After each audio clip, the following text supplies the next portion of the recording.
Just finished another workout at the gym.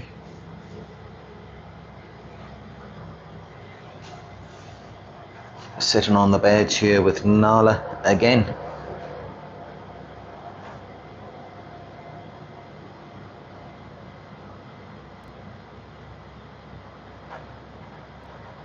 It was actually raining earlier, but now it's nice and sunny.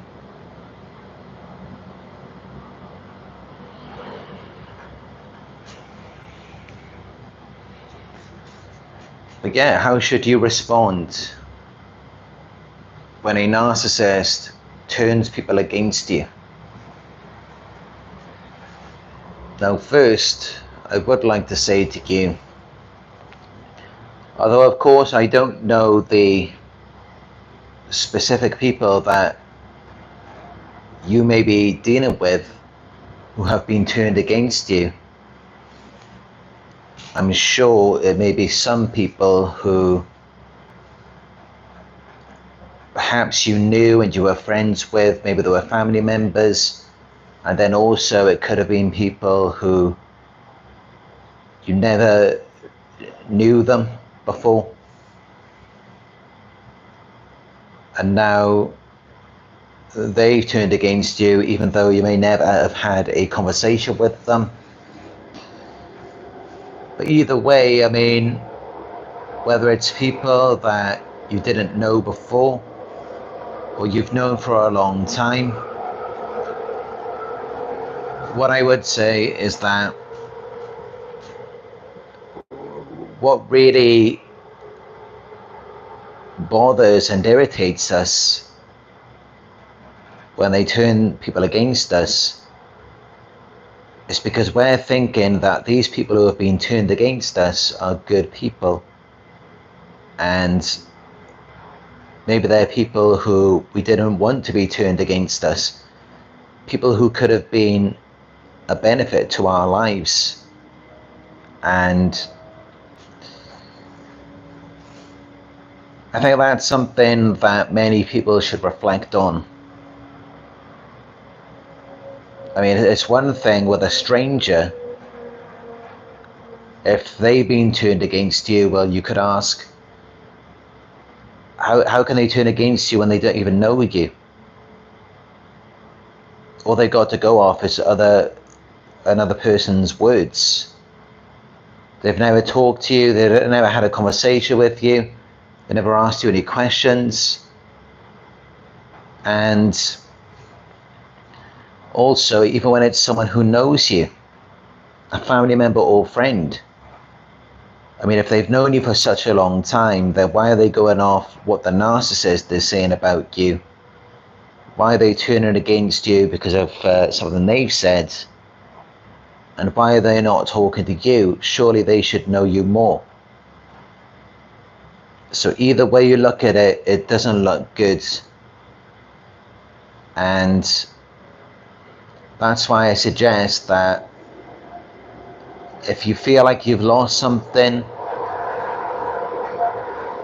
or that it's so bad that these particular people have been turned against you, think about it, of how are they actually good people? Could they have been good to you? Because I'm sure many of you, if you think about it, you will conclude that really it's their loss. And it is their loss because, remember, the narcissist, they targeted you for a reason. They idealized you initially. They saw you as something that could be advantageous to their lives. And they manipulated you, they used you, they took advantage of you, and they exploited you. Because they saw that you didn't have strong boundaries, or maybe you were just very kind, very generous. Maybe you didn't have a support network, and other people see this. Other people can be predators and they can prey on you. Other people can be narcissistic as well, even if they don't have the full-blown disorder. And it's like this hive mind, this groupthink mentality. And they all justify each other's actions, even though there is no justification for abuse. There's no justification for when you're going out in public and a bunch of random people start staring at you, looking at you in a weird way, staring you down, giving you this intimidating gaze, and talking about you in front of other people and in front of you, so that you can see, deliberately to destabilize you, to affect your confidence in yourself, and to make you feel like you've done something wrong. There's no justification for any of that. And if any of those people have a problem, they should come and talk to you. They should have a conversation with you. They should ask you questions. Or they should just keep out of your life, because it's none of their business and it's got nothing to do with them if they don't even know you. I mean, really, it's a private matter. It's between you and the narcissist. So why do all of these other people have to get involved? Well, that's what they do, because many of them may be narcissistic themselves. They may have their own issues.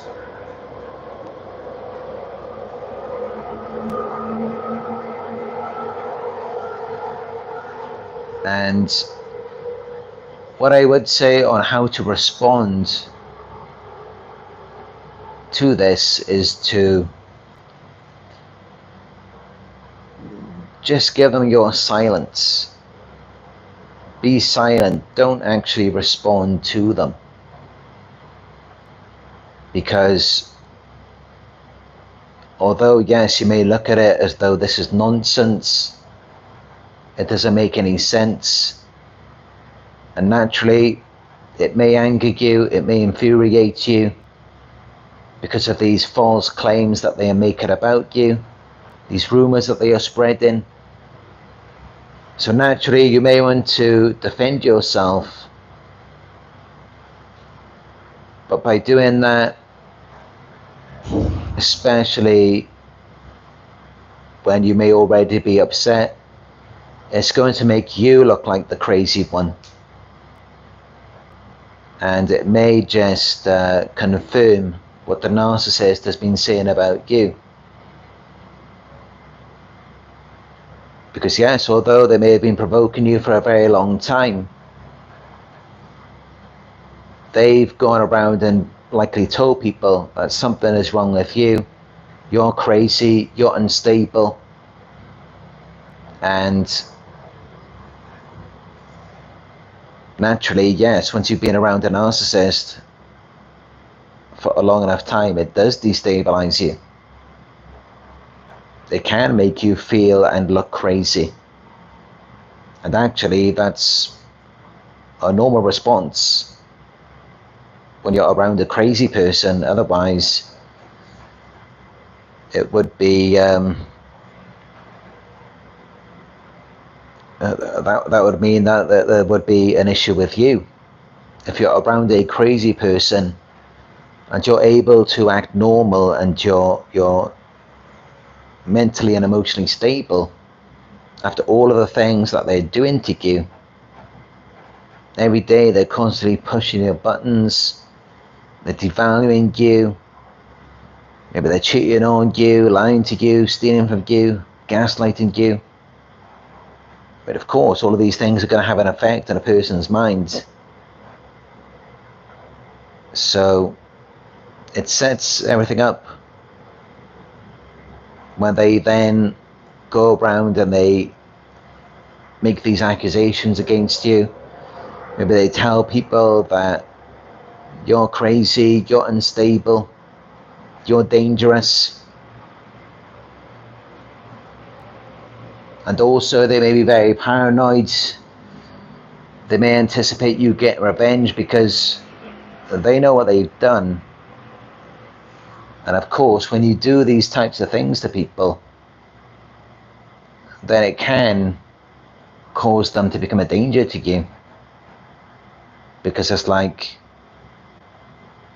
they came into your life, you took care of them, you gave them everything you had, you were there for them, and then look at how they treated you. So of course, that's going to upset anyone.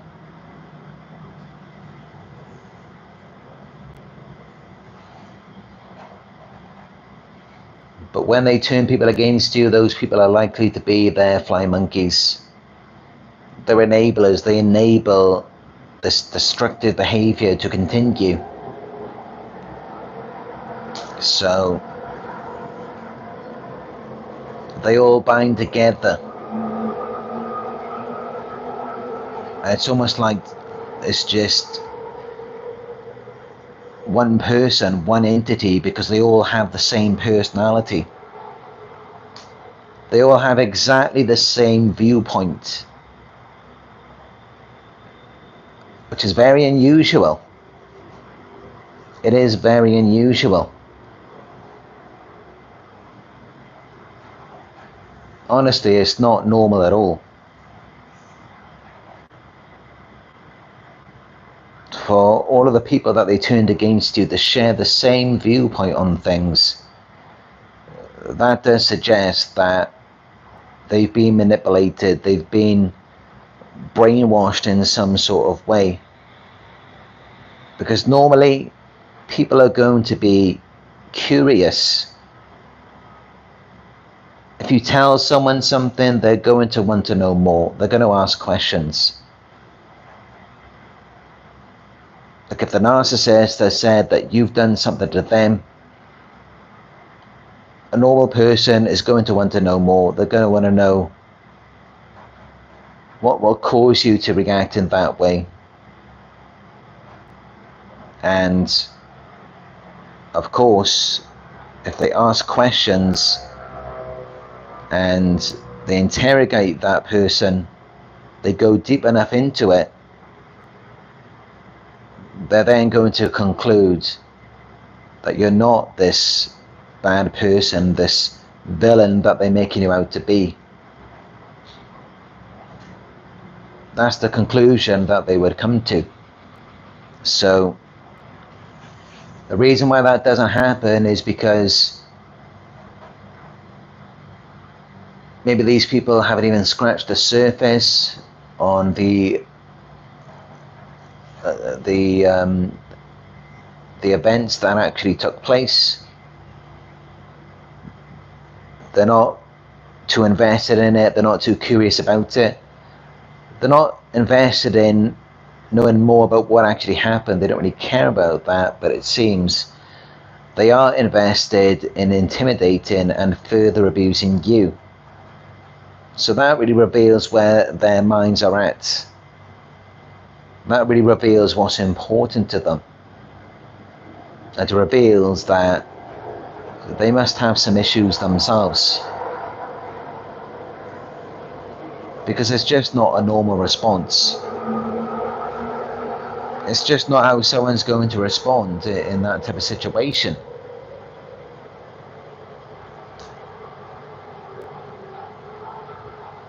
I mean, even for us, all of us who have endured this abuse, what do?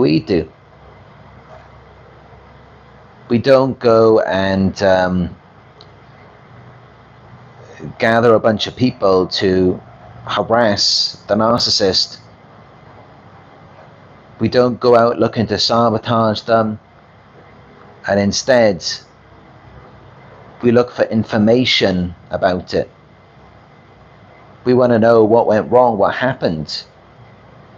And most of the people in these communities on YouTube, on these videos, what are we all trying to do? Are we more focusing on just looking for ways to harm them? We're not. Most of us, we're trying to help them. We want to make them better.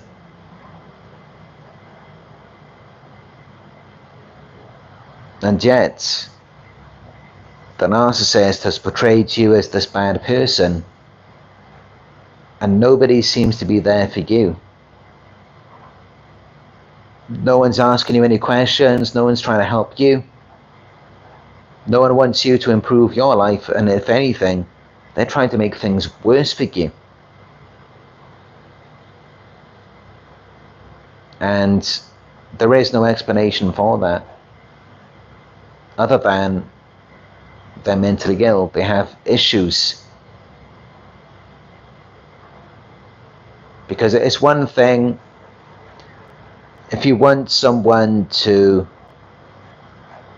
be disciplined, to be held accountable, to make amends for something that they're meant to have done wrong. That's understandable. But that's not what we're seeing here, is it?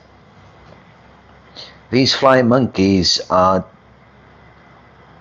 often very covert and very passive aggressive. They're seeking to harm you. And it's because they have their own issues, and they're using you as an external regulator. All of these people have problems, and that's what they're not revealing to you.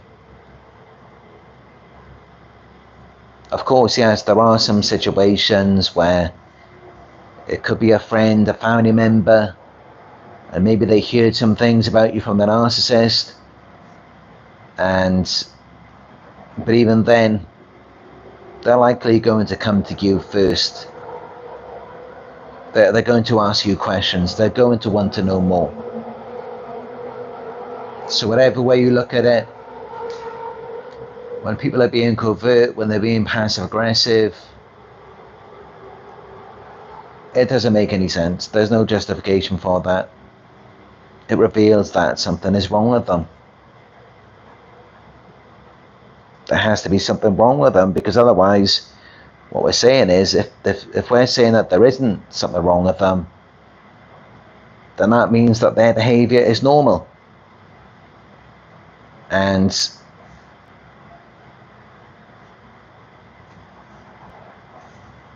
yet, if you were to do what they do, I'm sure they would have a problem with that. Because it's like, at some level, they know, they recognize that what they're doing is not right. But they just try and find ways to justify it, to make it seem like it's normal, or as though they have a reason for why they do what they do. But honestly, that there is no justification for abuse. These people need to seek help. They need to speak to someone, a professional. And yeah, what they're doing instead is they are possibly conversing with each other, with other people who clearly are just like them, because they have this hive mind. And of course, what do you think will happen if you've got two narcissists communicating with each other with the beliefs that they have? Of course, the behavior is just going to get worse. It's not going to get better. Because they both believe that what they're doing is okay.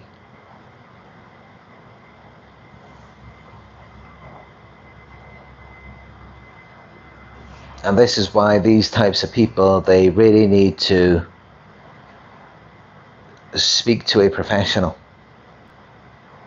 Because that's the only way that they could move forward in this.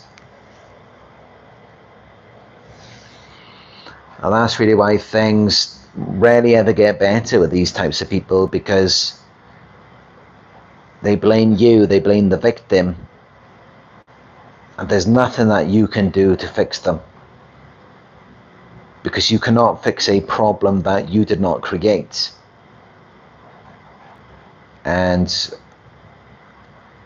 also, as Albert Einstein has said, a problem cannot be solved at the same level of consciousness that created it.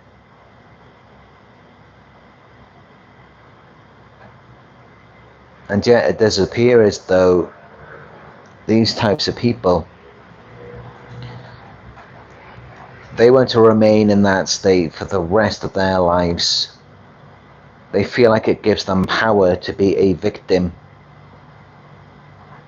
as though they're like some kind of vigilante.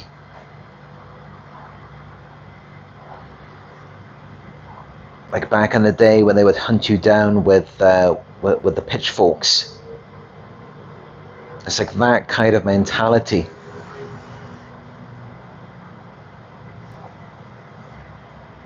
It's like something out of the Middle Ages.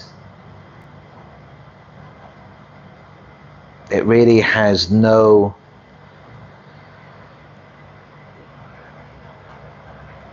basis in modern society.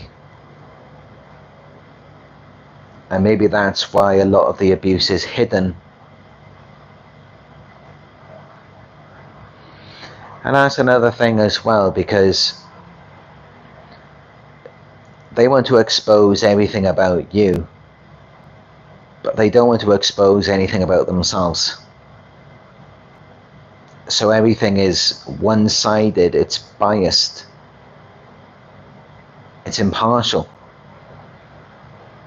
So essentially it's just not even real. They've constructed a false reality based on a black or white mentality, which in all honesty they should have grown out of between the ages of 2 or 3. But they've held on to this black or white mentality where they have this need to see themselves as all perfect and you as all bad. And everything's just completely biased against you. But they want to blame you for everything and expose everything about you, but they do not want to reveal anything about themselves. With everything that they're doing, that's all kept very private. And not just things that are in their private life, but even things that they're doing to you. They don't want to be held accountable for any of that.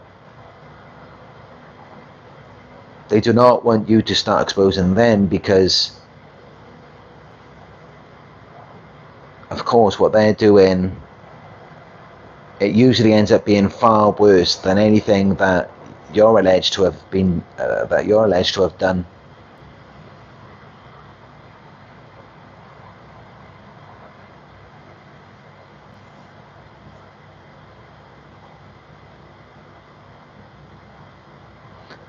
And perhaps that's why a lot of these things with smear campaigns and gang stalking, that's probably why it's covert. Because they want to protect their own image. They don't want to look bad. Because all of the things that they're bringing up about you, if you could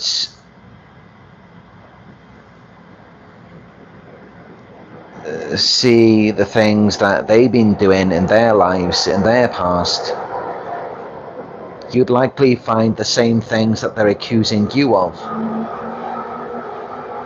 And you may also find that the things they're accusing you of are the exact same things that they're doing to you.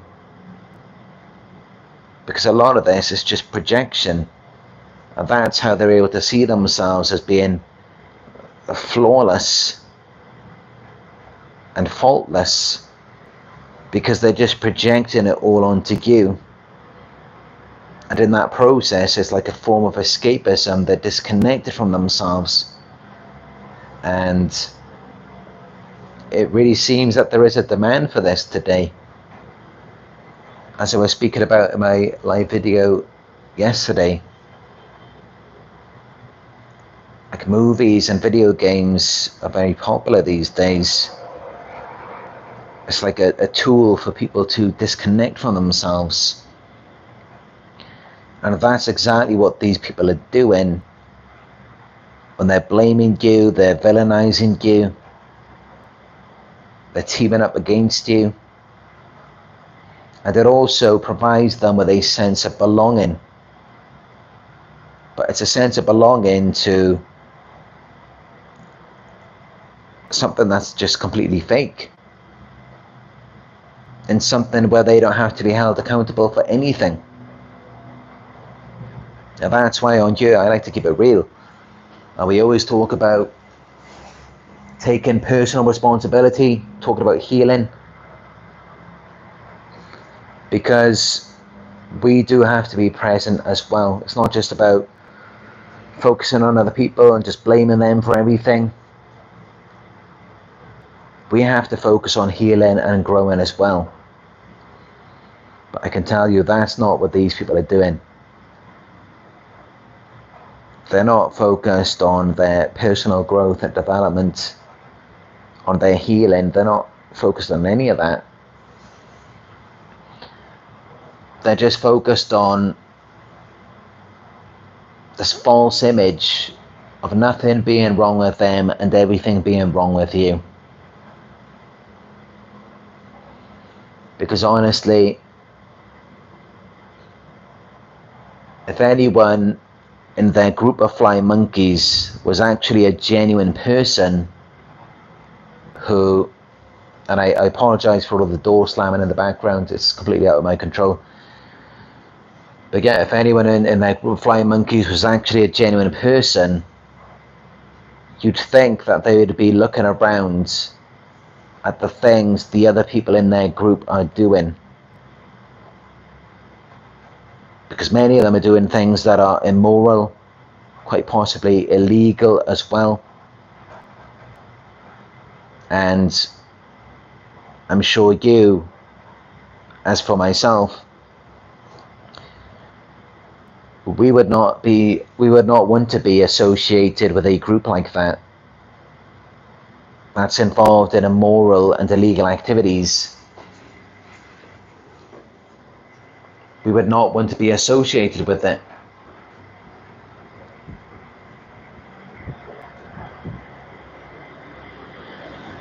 But a lot of these people, they seem quite comfortable with it. This is just what they do.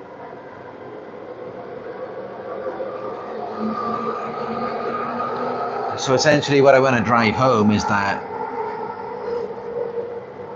when you see people turning against you and it's like they're suddenly doing a lot of bad things, you shouldn't look at it as though that's your fault or as though you've now lost good people. Because good people, they're not just going to go and do bad things because of you. Not unless you've put them under some kind of magical spell and you've hypnotized them against their will. Now that's a completely different thing altogether. And many of you may have experienced that with the narcissist, like with reactive abuse. But that's not what we're talking about here. You likely may never have even had access to these people. And even those that you were involved with, you may have always had their best interests in mind.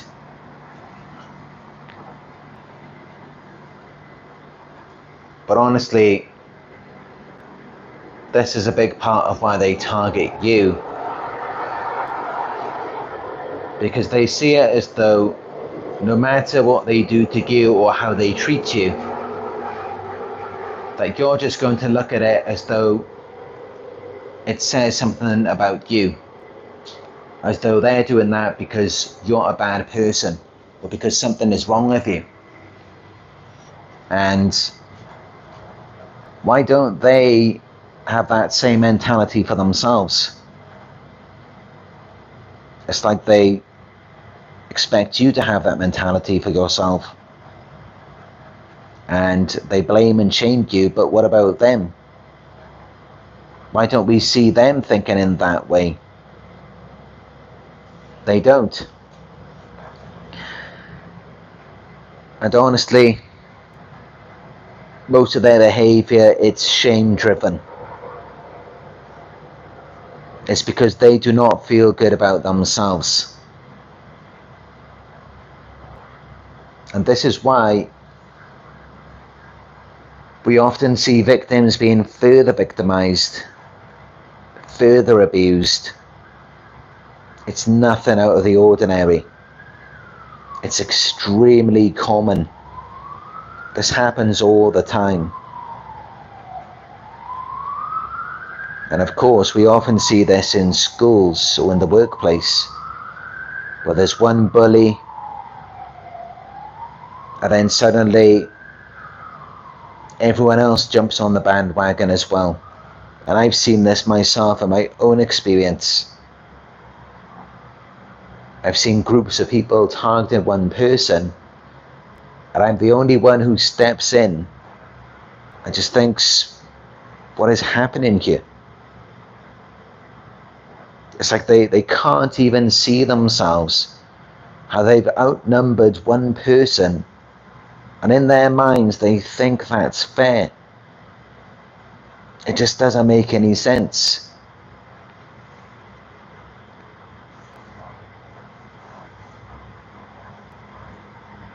But honestly, the root of all of this behavior,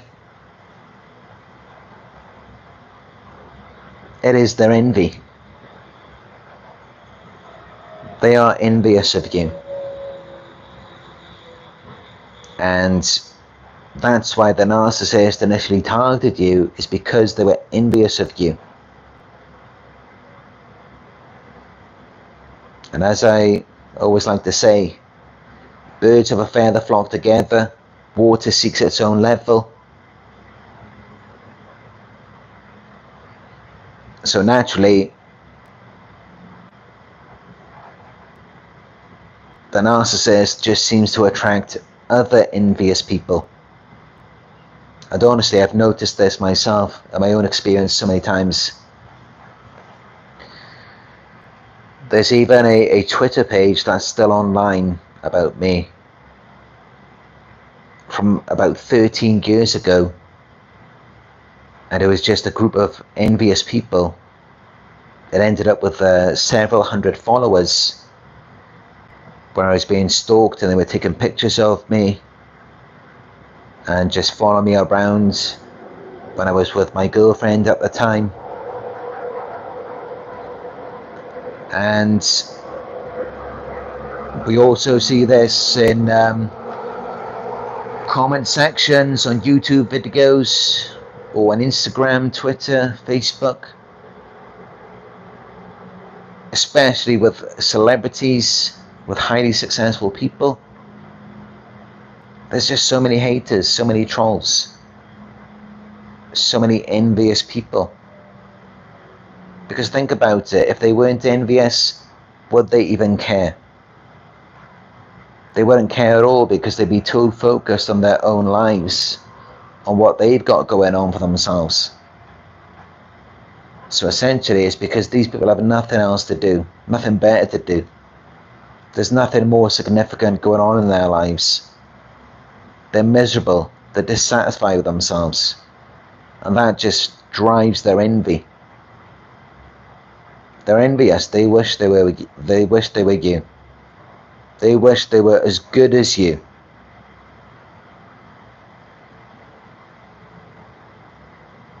It's not so much about what you did wrong. It's more about what you're doing right. It's about what you have. And of course, that's why they try to take what you do have.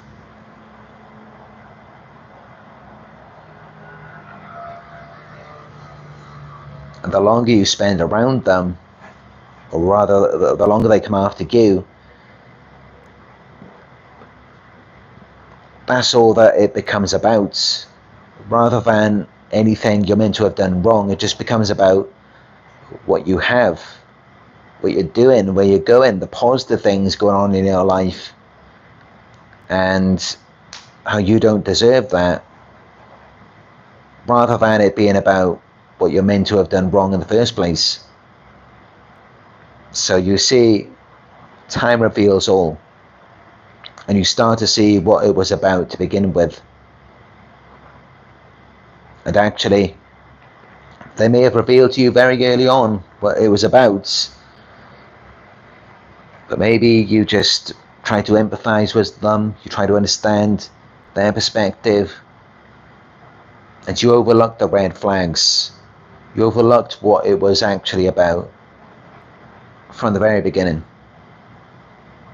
because they likely reveal that to you already.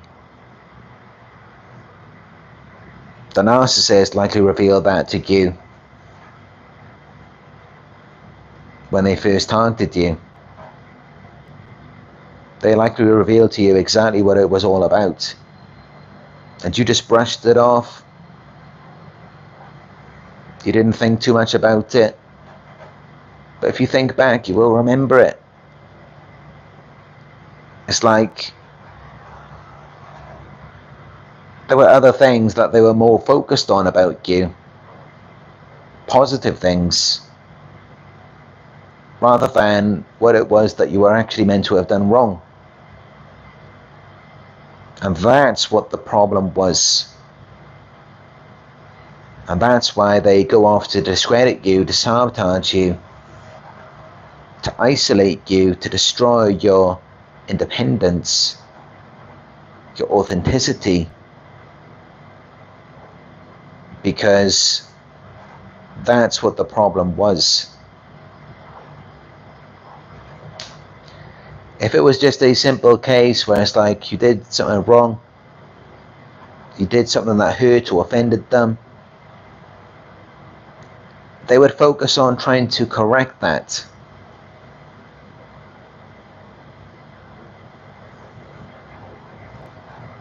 But when they're envious of you, then they just want to destroy you. They want to destroy this thing that they are envious of. Because it's like, if they can't have it, if they can't be that, then they don't want anyone to be that. They don't want anyone to have it. And that's just a mentality. And it's something we see in children, where the child may snatch the other child's toy away from them. And then if the child tries to take the toy back because it's theirs, then the other child may just break the toy. They may destroy it. Because if they're going to lose that toy, if they can't have it, they would rather the toy just be destroyed than to let the child have this toy which they wanted.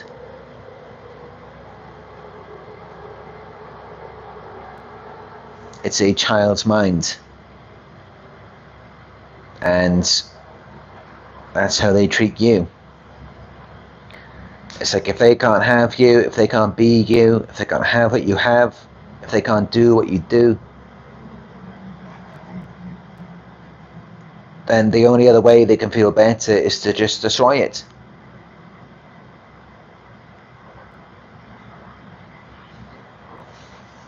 And I know in yesterday's live video I was talking about certain concepts that were very difficult for me to understand because I just never had that mentality. And this is just another one of those things.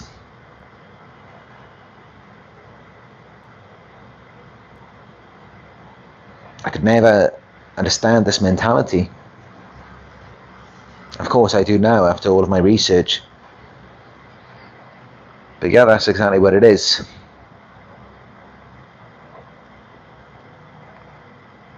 Just think of the child playing with a toy that their parents gave to them, and then the other child snatching the toy, and then the child who the toy belongs to tries to snatch it back, and then the other child just breaks the toy, destroys it. And the child who the toy belonged to, that child may then be in tears, they may be crying.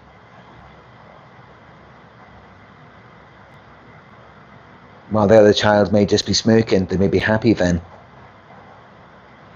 to see their pain, their loss.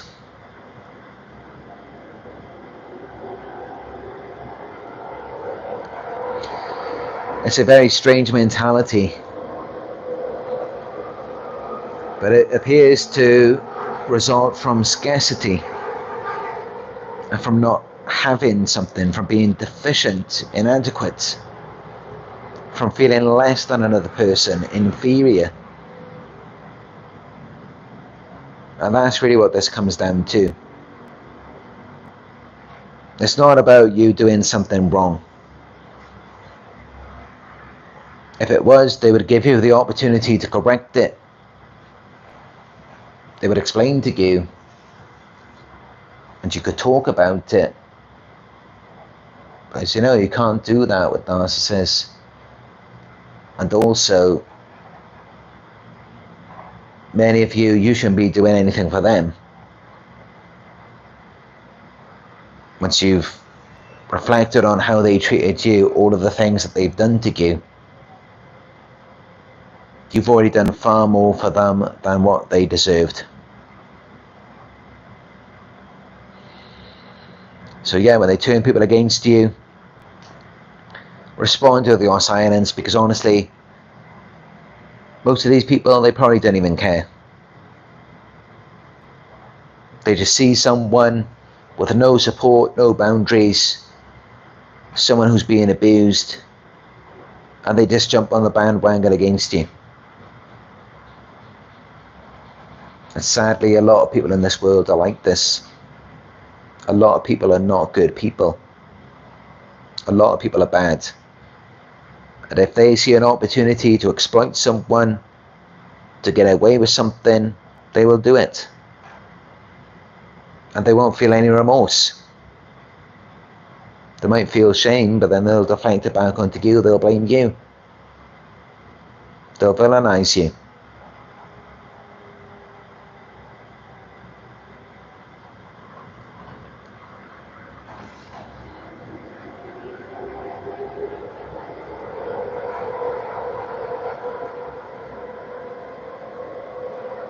But yeah, let me know if you have any questions about this topic.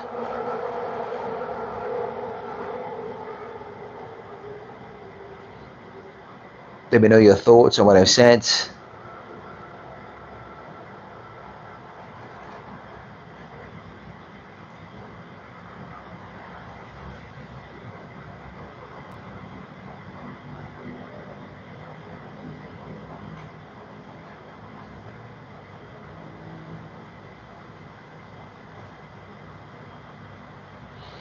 Lorraine Dan says, copying too is jealousy. Thank you for mentioning that, because that is something I forgot to mention in this video.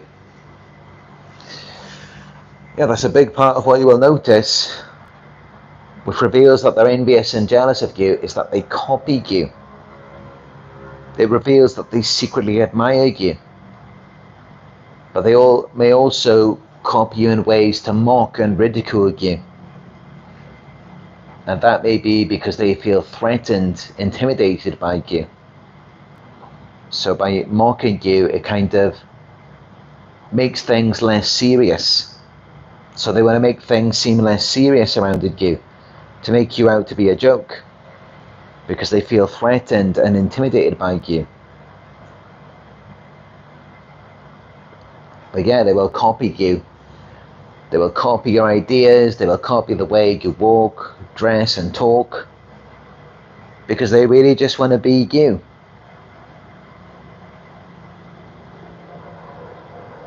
They view you as a far better person than they are.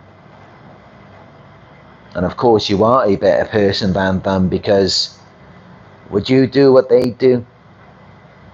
Would you gather a group of people just to target one person and blame them for everything, scapegoat them, turn them into a target?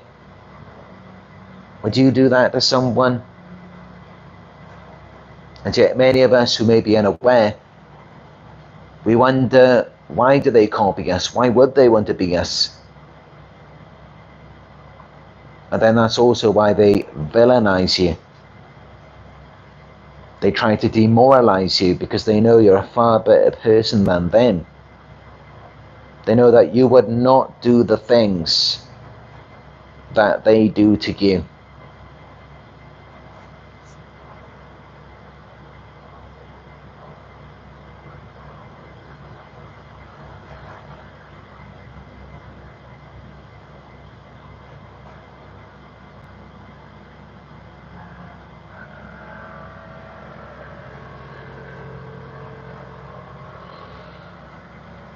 Yes, give me a thumbs up down below if you're finding this helpful so far.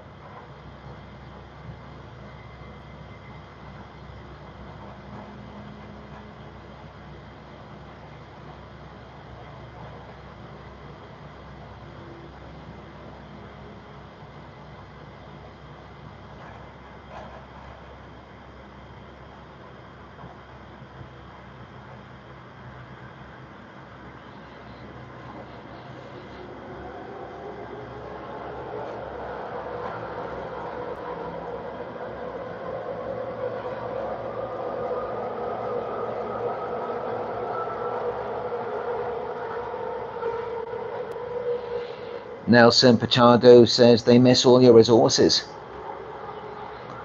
I mean, that's it. Anytime that you begin to doubt yourself and you feel like maybe they're right, maybe you've done something wrong, maybe you are bad, then just look at how they're dealing with the situation. Are they trying to correct it? Are they trying to give you an opportunity to make amends, to make things right? Or look at what it is that they want from you. Is that what they want? Do they want you to become a better person and for you to move on and to be happier and healthier and to live a fulfilling life? Is that what they want for you? Or are they trying to destroy all of that? Are they trying to take everything away from you? And if they are, it's because they want what you have. They want to be you.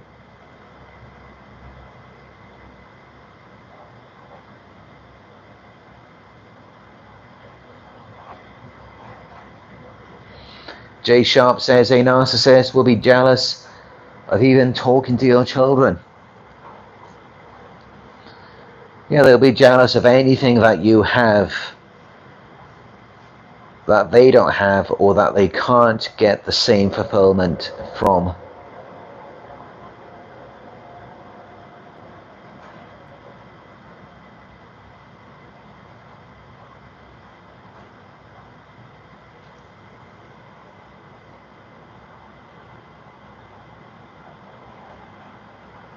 This appears to be Nala's time for sleeping.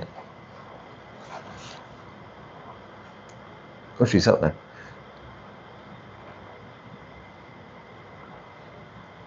She likes to sleep now when I film a live video.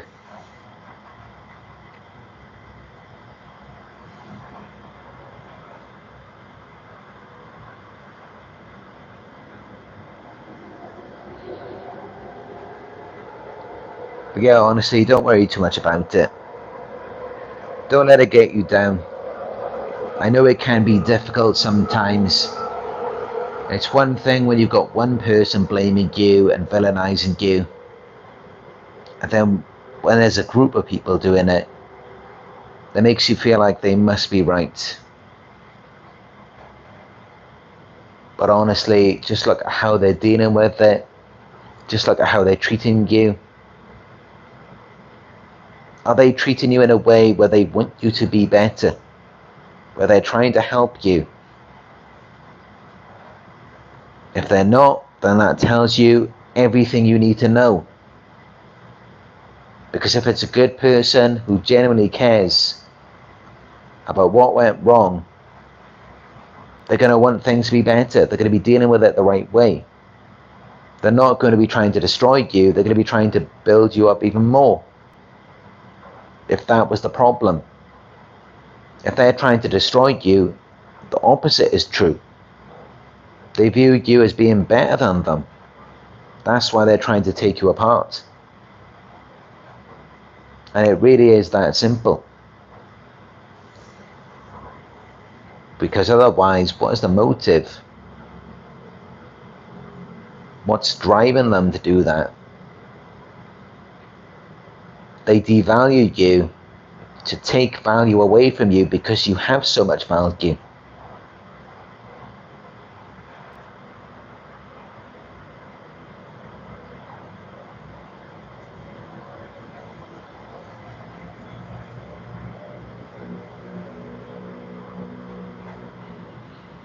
But let me know about your experiences. What have you had to deal with from other people, from flying monkeys, enablers?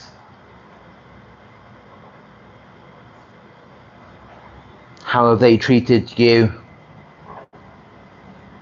What have they done to you? Let me know.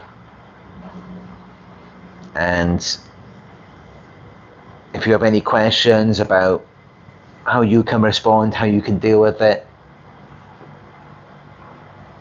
let me know, and I will give you my best advice.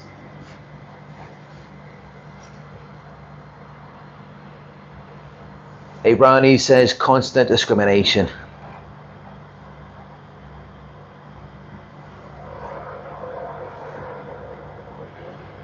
That's definitely something you can expect to see when you're dealing with these narcissists and fly monkeys. They will discriminate you. They will villainize you. They will make you out to be something that you're really not. They will exaggerate it because they have this black white mentality. And by seeing you as bad, it helps them to see themselves as good. So it's shame avoidance.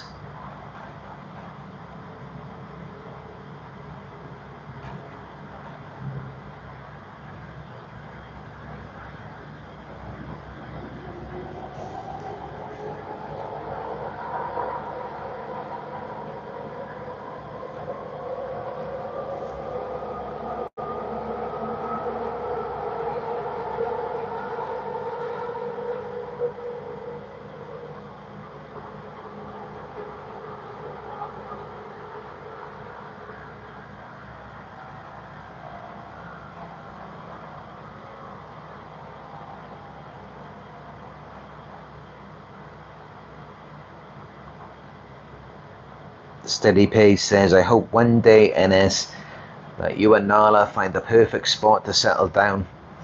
Still doing your holidays when you get the urge, of course.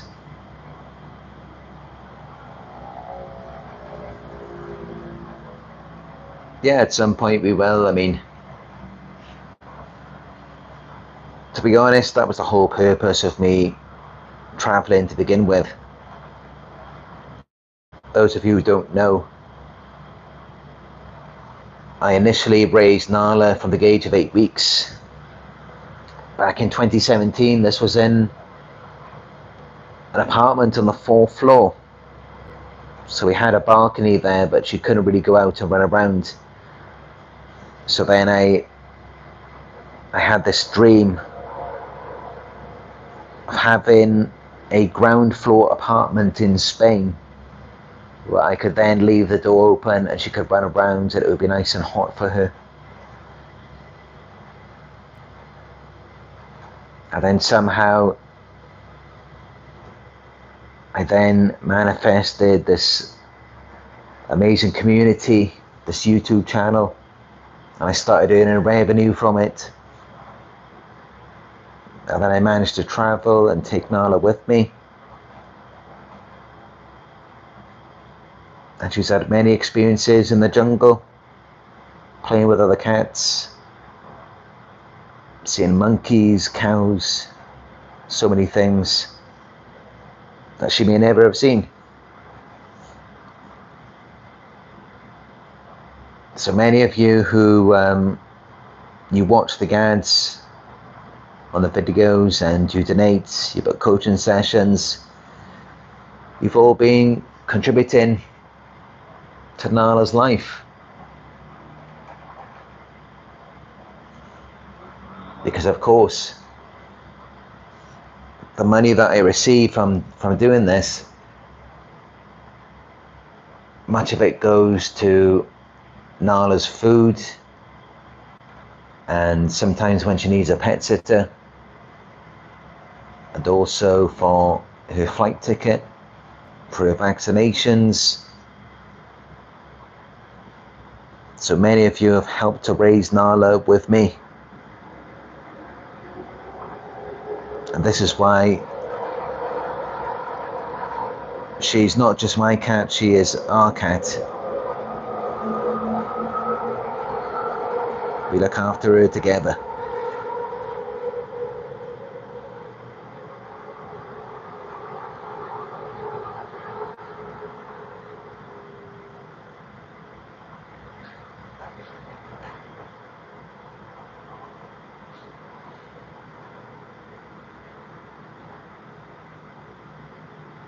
Empty Head Records.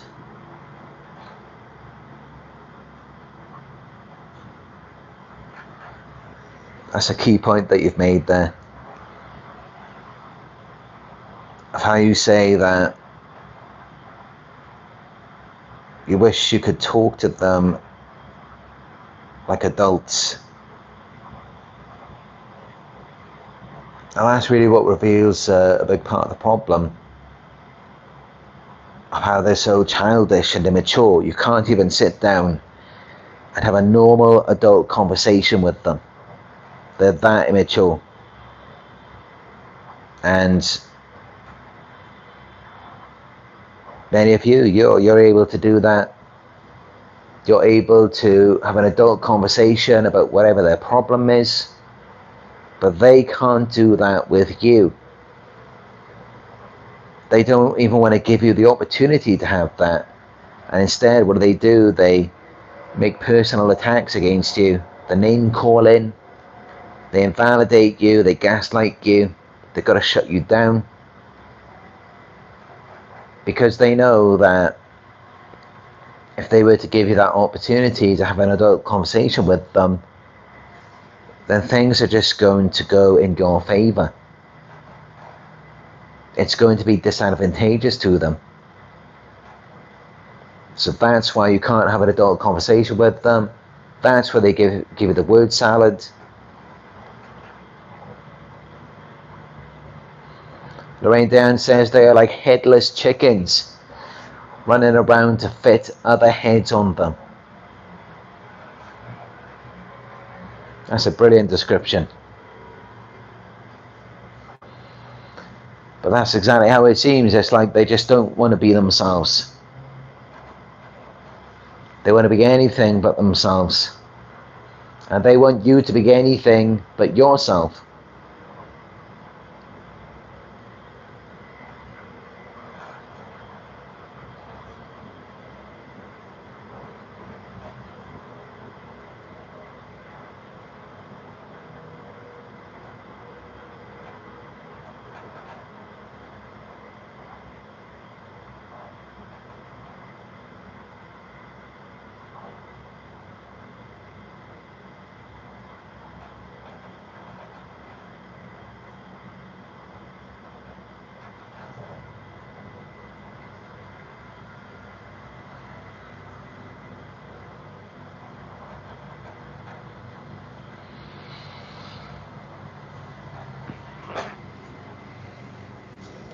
I don't know what it is about when I do these videos, but Nala seems to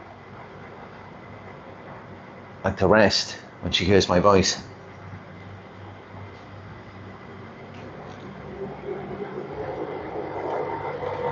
It helps her to relax.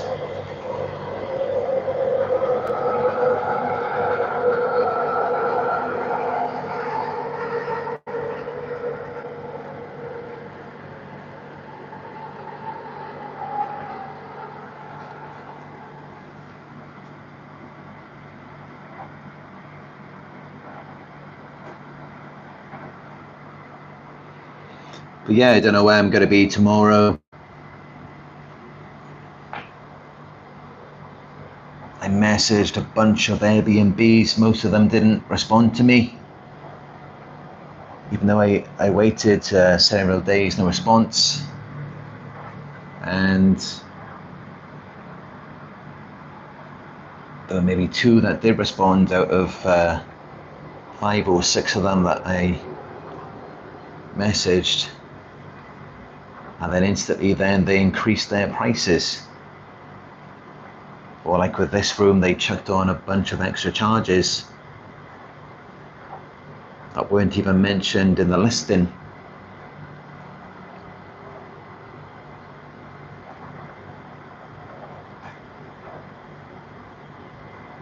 So who knows what I will be tomorrow.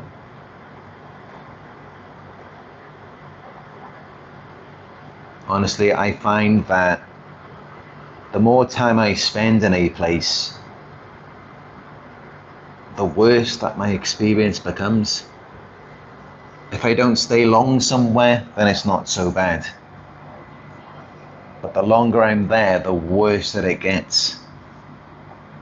And it's always a pattern that I've noticed, no matter what country I go to.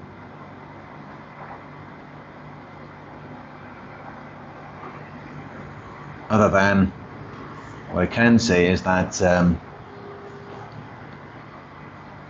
when I went to the Philippines, it appeared as though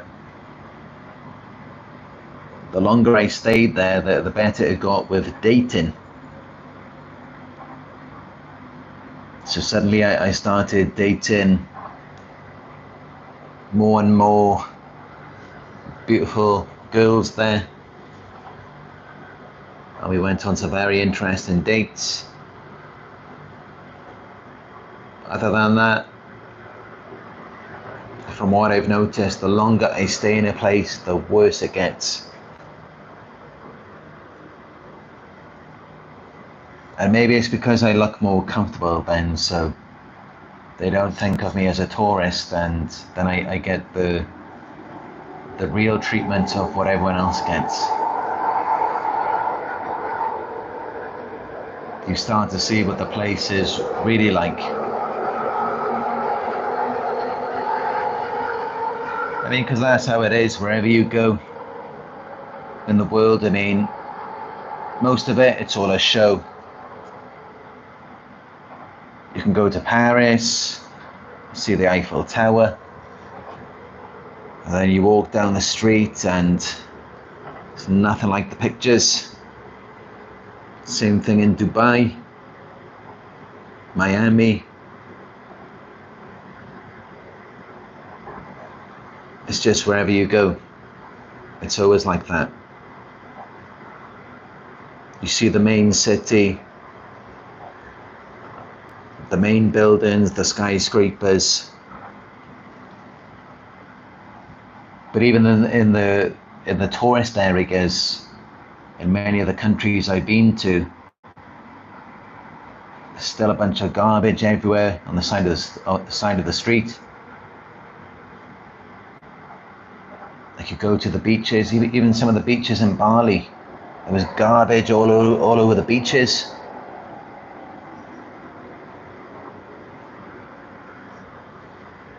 And I've just kind of accepted that that's just how it is.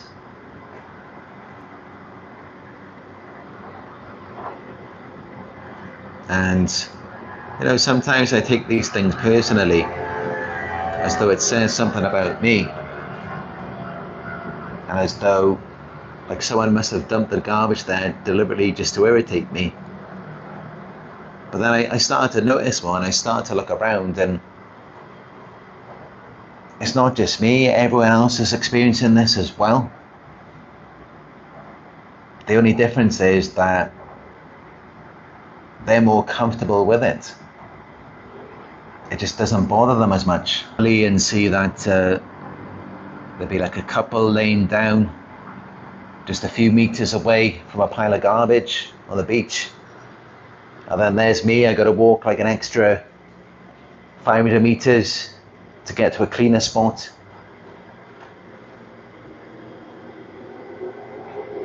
Maybe it's because when I see the pictures online, I'm looking for something that's actually like that.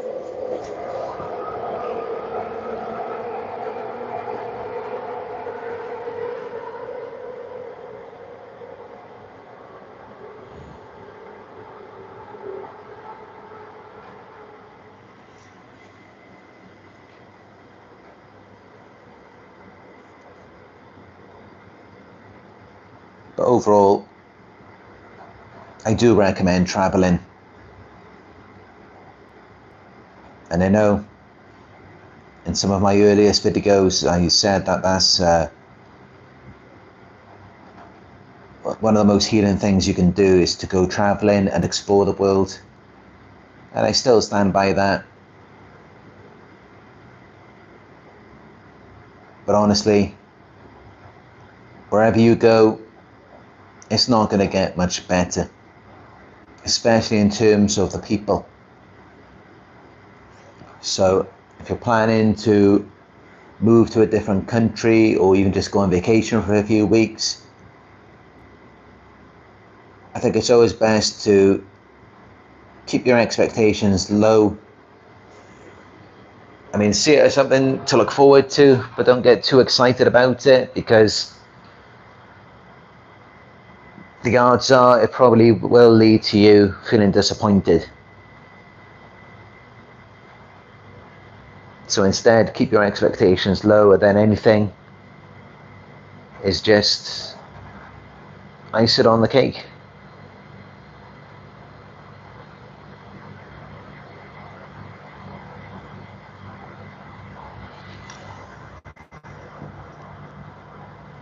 But yeah, I look back and I have had a lot of good experiences from traveling. Seen some interesting places and met some cool people. So yeah, there's been ups and downs, but I think the good outweighed the bad.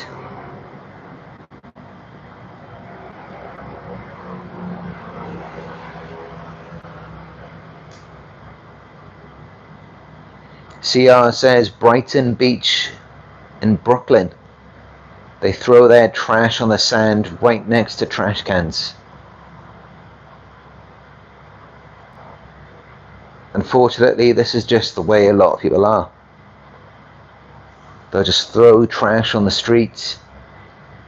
With me, I will find a bin and I will walk very far until I do find one, or I will just put it in my bag or in my pocket.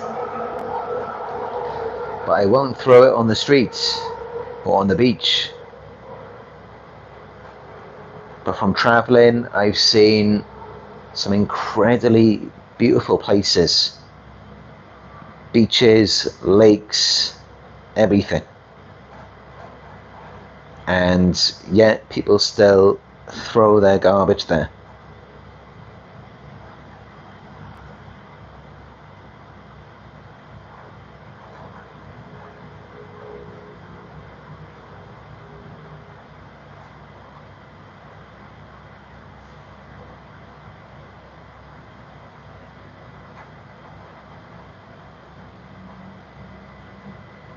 Lorraine Dan says seaside resorts are always the worst, as tourists don't care because they don't live there.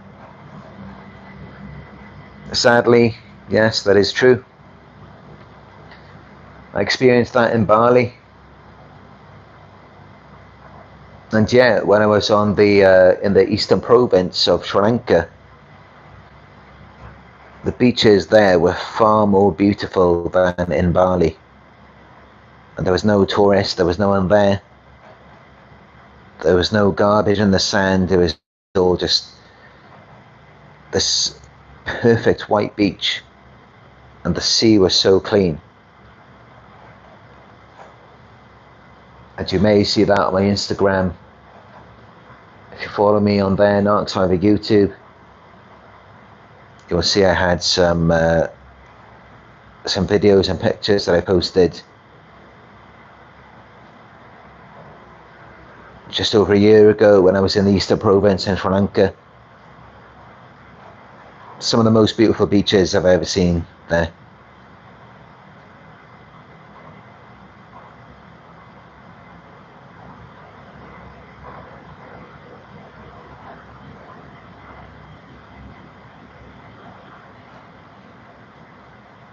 But there were some decent beaches in Bali as well. And there were 2 occasions where I went for a swim in the sea.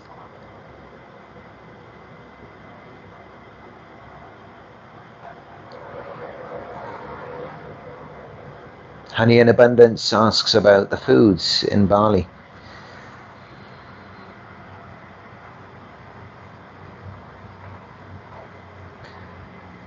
I'm actually a vegan myself, so I was only eating vegan food, no meat. And the vegan food was pretty good there. There was some good vegan restaurants, even Western restaurants. But it wasn't really that special. It's for me. Compared with other places, I really like the vegan food in South Korea, Japan, and the Philippines as well. Those are really good places for vegan food.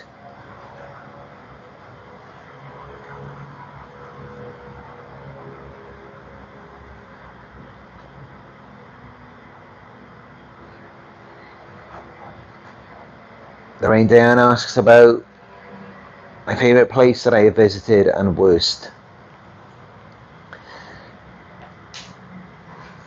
I would say my favourite place overall, if we include all of the beautiful women that I dated in the Philippines, then it would have to be the Philippines. But if we're talking about the scenery, the architecture, the food, and just because it was just such a peaceful place overall, then I would have to say Japan. And Japan is just such a clean place. Just the roads, everything, and the maintenance of the buildings, they take care of it very well. They really do. The people there are quite reserved, and it's quite difficult to talk to them. They haven't really got too much to say. So for dating, the Philippines is best. But overall, I did like Japan.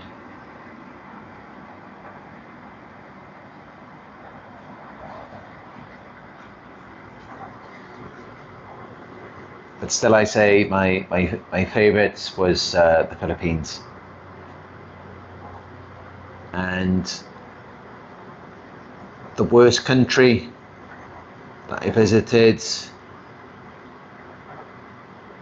out of all of the countries, I mean, I visited so many. I went to Thailand, Malaysia, Vietnam, Taiwan, Philippines, Indonesia, Japan, and South Korea. And I would say that the worst countries that I visited are Vietnam, Thailand, and Indonesia, it was better than Vietnam and Thailand, mainly because of Bali. If I didn't visit Bali, then it would have been worse than Vietnam.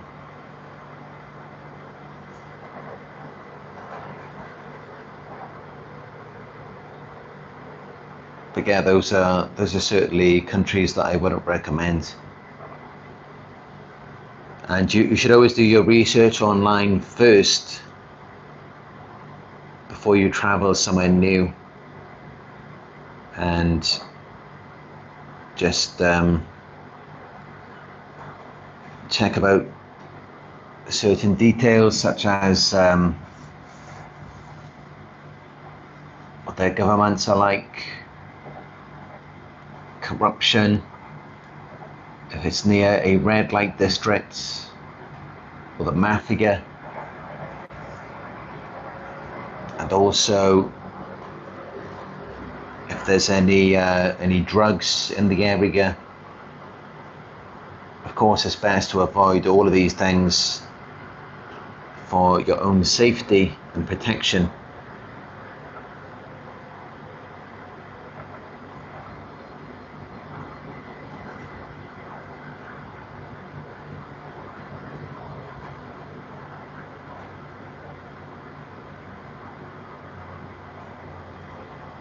But yeah, I mean, if I could go back and do things a bit differently, then what I probably would have done is kept my trips a lot shorter, and maybe just spent a couple of weeks in each place and just visited more countries. Because in most countries that I visited,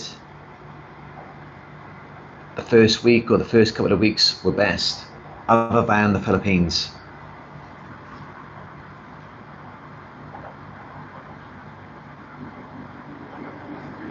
But yeah,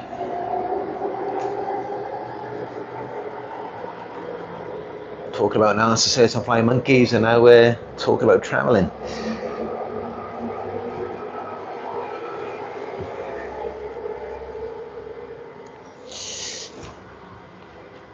Again, I hope you found this video helpful, and if you did, give me a thumbs up down below. Let's get this message out there for everyone, because I know it's a difficult thing to go through.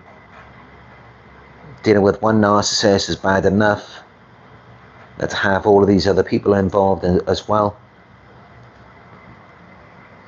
And if you need more support, you can book a one-on-one with me.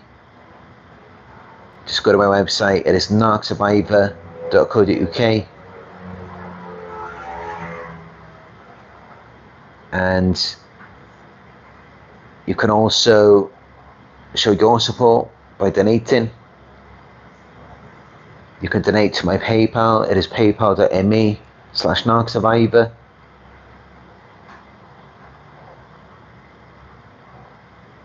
And hit subscribe, click on notifications so that you'll be notified when I go live in the future. And also, you can follow me on my Instagram. It is Narc Survivor YouTube. So that's it for this video today, from me and Nala.